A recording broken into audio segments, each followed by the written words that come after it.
Hi, this is Paul Gill. I was thinking today about limits, the limits that we put on ourselves, or what we consider are the limits. And what provoked this was I was driving past where my old national school was. It was demolished a number of years ago. But I remembered as a kid going in there about 8:15 in the morning. School didn't start until 9:15, but going in early and doing laps of the school, running around the school. I remember doing 26 laps of the school. I'm thinking that was fantastic.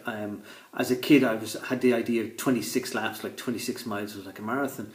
But then I started to do more and more, and soon I had it up to 50 laps. And I remember somebody saying, you'd never be able to do more than 50 laps. Nobody would be able to do more than 50 laps. And then it was 100, and then I think in the end it was 138 or something like that. So I was constantly pushing the boundaries as to what were my limits. And the same thing happened to me years later when I did my first Dublin City Marathon. It was a struggle, 5 hours, 20 minutes and 27 seconds. I was running from 11 o'clock in the morning until 4:20 in the afternoon. I was in bits, hobbled over the line, thought I couldn't walk another foot.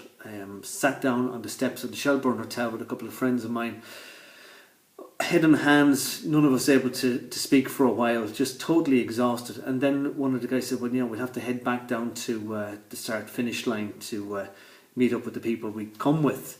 And I remember thinking, how am I going to get down there? I'm not able to walk, I'm not able to take another step. But I found myself then a few minutes later struggling to get down there, and I was able to walk. And then somebody said, do you know what?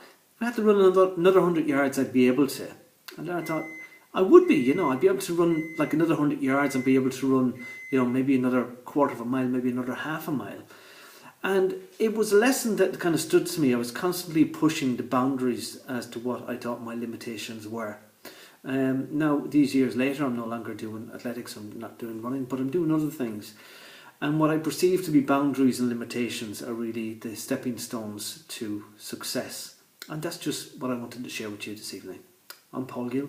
I'll talk to you soon.